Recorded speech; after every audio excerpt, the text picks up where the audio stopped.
As empresas small caps ela têm um baixo valor de mercado em comparação com as nossas grandes e conhecidas empresas, por exemplo, Vale, Petrobras, Itaú, Bradesco, Taesa, Banco do Brasil, Klabin. Essas são todas empresas gigantes em valor de mercado. Small caps, elas são empresas bem menorzinhas e por serem menores, elas têm pontos positivos e pontos negativos na hora de você escolher a sua, tá? Um dos pontos positivos de se escolher uma small cap é que você tem um maior potencial de crescimento no valor dessa ação e um maior potencial de crescimento na própria empresa, sim. Então ela pode expandir-se cada vez mais. Um ponto positivo que podemos analisar também é menor cobertura de analistas. Então, empresas que costumam ficar mais fora do radar, muita gente não olha, às vezes elas ficam com preço descontado por um tempo bom, isso você consegue acumular mais número de ações.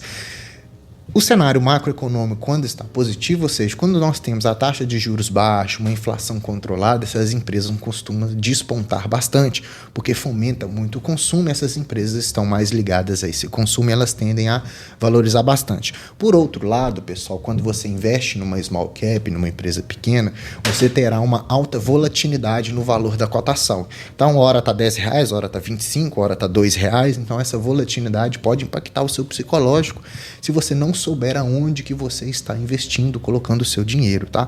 Algumas empresas possuem uma baixa liquidez média diária, ou seja, para comprar e vender muitos números de ações pode ser um pouco mais complicado, ou quem compra uma quantidade muito grande de ações de uma vez, mexe com o valor da cotação também, tá?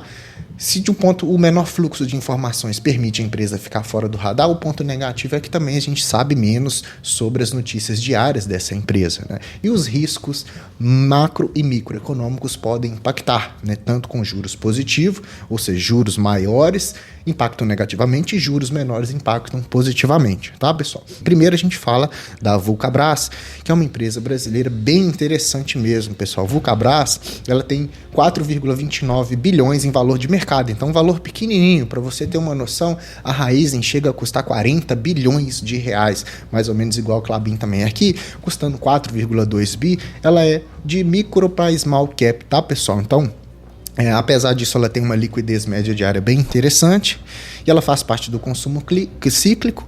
O free float dela, as ações de livre negociação, não são um valor tão alto, apenas 35%, e é uma empresa que está livre de dívidas ali, dívidas negativas. Mas vamos entender melhor o que a Vulcabras faz, tá? A Vulcabras, ela participa de um moderno e constante aprimoramento ali dos seus P&D, das pesquisas e desenvolvimentos de calçados, que são potenciais na América Latina. Então elas têm duas plantas fabris, essas plantas produzem essas tecnologias para os calçados, para os tênis, para as roupas, que vão agir em demanda sobre as marcas com que a Vulcabras está trabalhando, igual Olímpicos, Mizuno, Under Armour, são todas marcas premium aí, grandes, crescentes, né? São marcas bem importantes. Então ela tem dessas linhas diferentes, onde atualmente ela trabalha, que é Olímpicos, a Under Armour e a Mizuno, ela tem as tecnologias diferentes de acordo com cada particularidade e poder aquisitivo de cada uma dessas marcas. Então, cada marca vai atender um público específico e cada tênis tem uma tecnologia diferente, e com isso ela vem fazendo não só as linhas de tênis, mas grande parte do vestuário para a parte desportiva, né, atuando ali em diferentes mercados, diferentes poderes aquisitivos para ficar bem competitivo, né? Então, tudo isso é o que a gente está analisando numa small cap. Primeiro a gente está vendo ali os negócios da empresa, o que ela faz, né? E além de já ter essas marcas, ela vem querendo fazendo novas aquisições para ampliar o seu market share, né? Com a aquisição da Under Armour e da Mizuno, aumentando ali as suas receitas, aumentando as suas margens, né? Ela tem esse giro de portfólio para poder se tornar cada vez mais competitiva, e com isso, com essas vendas desses produtos, com a representação dessas três marcas fortes, ela vem crescendo constantemente. De 2019 até 2023, ou até os últimos 12 meses, a gente tem um crescimento nas suas receitas constante, né? A gente tem tri a tri ali um crescimento de média de 10 a 5%. A gente tem crescimento também no lucro bruto e na sua margem, então um crescimento constante de forma escadinha, que eu sempre gosto de dizer aqui. O EBITDA e a margem EBITDA também tem crescimento constante, então a empresa vem fazendo caixa cada vez mais, a cada ano e a cada trimestre ela vem captando mais dinheiro ali com as suas vendas desses produtos, e com isso, consecutivamente, o seu lucro líquido e sua margem líquida vai aumentando. Então a empresa, a cada ano que passa, ela vai gerando mais caixa, vai gerando mais receitas, gerando mais lucros e assim bonificando melhor de diversas formas o acionista, ou fazendo pequenas aquisições, ou melhorando a sua tecnologia, pagando dívidas, ou até mesmo ali distribuindo dividendos, tá? Dividendo esse que do último ano, os últimos 12 meses, soma 19,5%, mas já abro um parênteses aqui, cuidado, que pode ser um não recorrente, não, a empresa não tem todos esses pagamentos de dividendos tão altos assim, tá? Então, ainda mais nas empresas que são small caps. Hoje, analisando os indicadores fundamentalistas da Vulcabras, o que a gente tem? A gente tem um PL abaixo de 10, é um valor ok, a gente tem um preço sobre valor patrimonial está negociando de uma maneira justa para uma small cap, um EV/EBITDA também, né? Aquilo que a empresa produz de lucro sobre o valor de firma está abaixo de 7, então um valor interessante, 6,18, né? O que a gente tem aqui mais para poder dar uma analisada? Dívida líquida por EBITDA negativo, então a empresa tem caixa bastante, né? Liquidez corrente, para cada R$1 de dívida que ela tem, até R$3 em caixa. Uma empresa que vem com um ROI bastante expressivo, 24% de retorno sobre o patrimônio líquido. Isso aqui impacta bastante os nossos investimentos num retorno crescente, né? Um CAGR de crescimento ali de 17%, 26% de crescimento de lucros nos últimos 5 anos de forma composta e margem de quase 20%.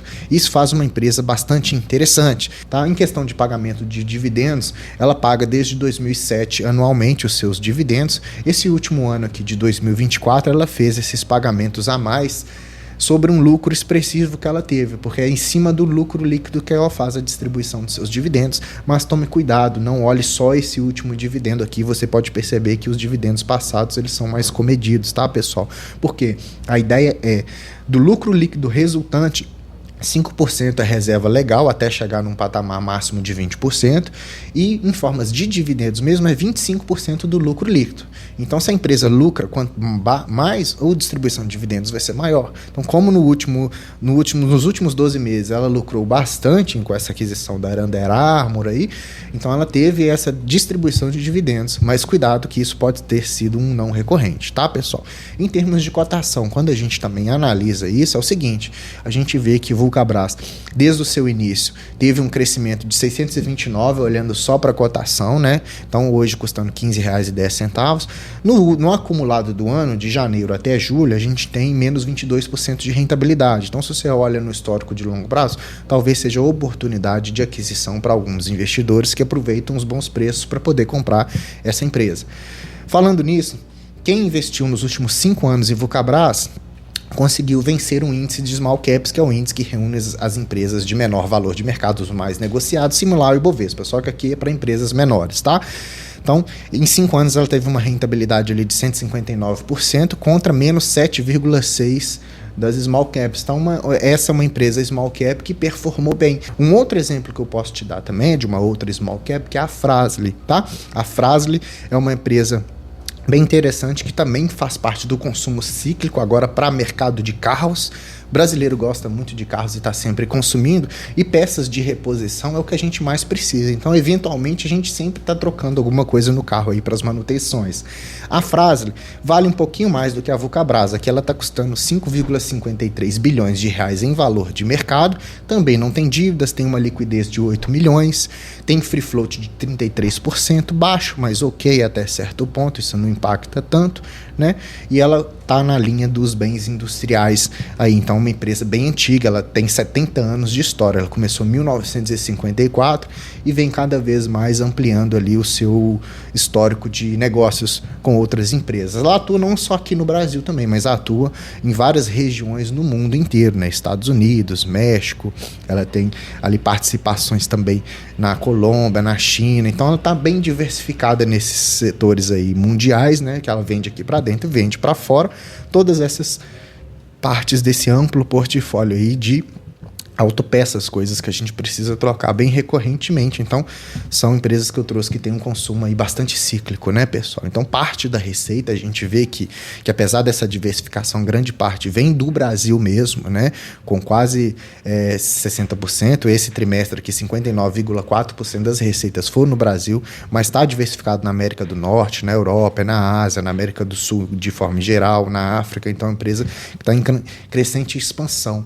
Falando de crescente expansão, expansão, quando a gente olha os números, então a gente tem que de 2020 a 2023 um crescimento da sua receita líquida sempre constante, né? Então um crescimento escadinha. A gente tem também o faturamento no mercado externo também crescente. Então cresce aqui no Brasil, cresce lá fora. Com isso o lucro também vem crescente.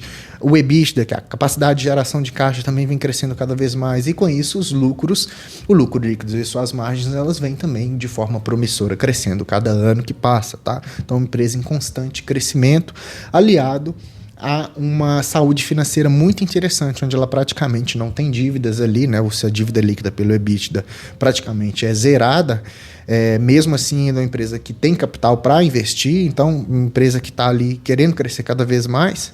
E isso se mostra no ROI, né, que é o retorno sobre o patrimônio. Começou lá com 4,4% de ROI e hoje está com 21,4% deste ROI, né, o retorno sobre o patrimônio. Então é uma empresa que está bastante constante. É bem expressivo esses crescimentos das small caps, né, pessoal? Bem interessante mesmo. As suas margens também ali são crescentes. Quando a gente olha os indicadores fundamentalistas, a gente já vê que o dividend yield já está mais em linha do que é uma small cap, né, de 3% ali, dependendo do valor da cotação que você compra.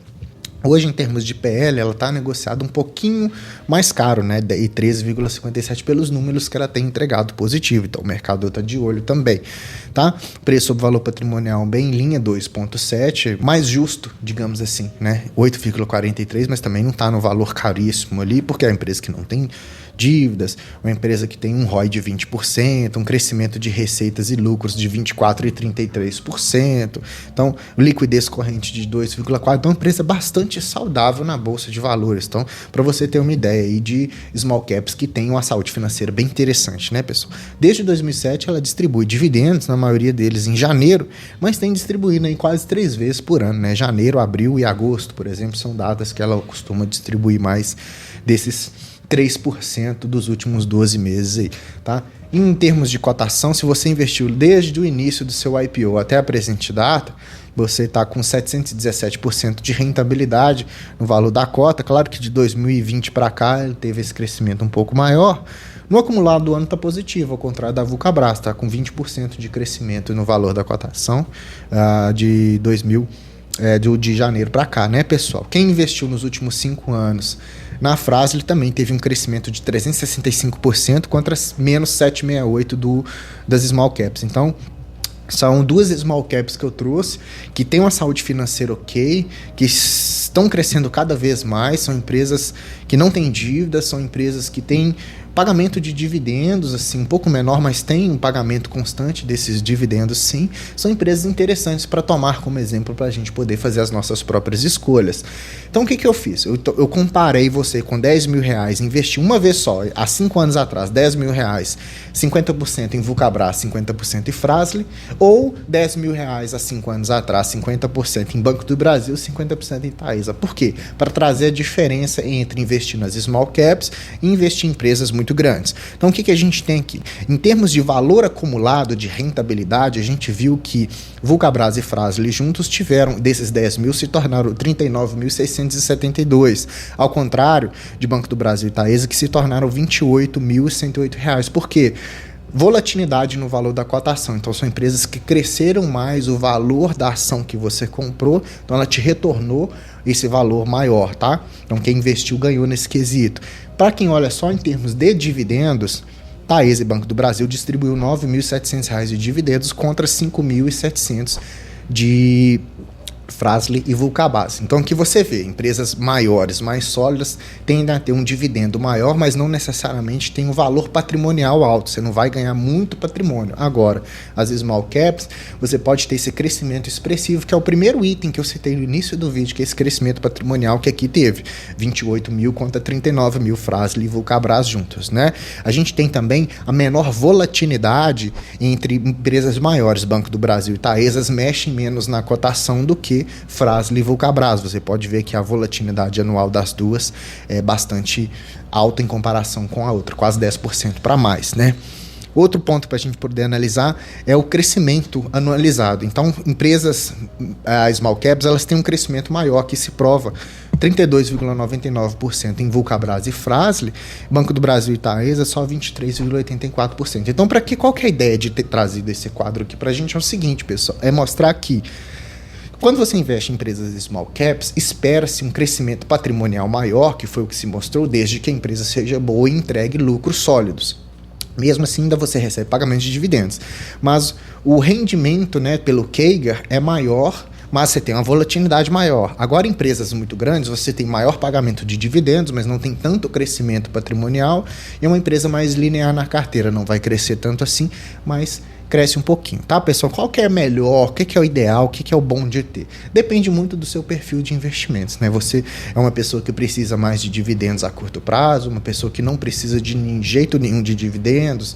Então, assim, precisando muito mais de dividendos para uma aposentadoria mais próxima, as empresas mais sólidas, empresas maiores, elas vão te beneficiar nisso. Agora, se você está começando a sua jornada de investir, tem 25, 30 anos para investir e trabalha numa empresa onde você recebe todos os meses o mesmo salário, não tem renda ali de forma ondulatória. Então, as small caps podem ser uma grande vantagem. Ter esse misto na sua carteira pode ser bastante interessante. Não precisa ser tudo de uma coisa ou tudo de outra. Você pode ir estudando ali, deixar um pouquinho de cada, fazer um bem bolado ali de acordo com o que a sua carteira for te necessitando e você vendo ali de acordo com o seu perfil, lembrando que não é indicação de investimento. Então, espero que eu tenha te ensinado ali a escolher a sua small caps, tá? Comenta aqui para mim se você prefere, depois desse vídeo, as small caps ou as blue chips, que são as empresas maiores, tá, pessoal? Ó, não se esqueça de deixar o like, se inscreva no canal se você não é um inscrito, é muito importante a sua inscrição para mim, tá? Ativando o sininho, porque eu faço vídeo e você já recebe aí onde você estiver, tá bom, pessoal? Comenta aqui para mim se você prefere Vulcabras ou Fras-le, qual que participa mais do seu perfil como investidor. Aqui você assistiu o canal do Investidor Classe Média, eu sou o Gustavo, te vejo no próximo vídeo, até mais.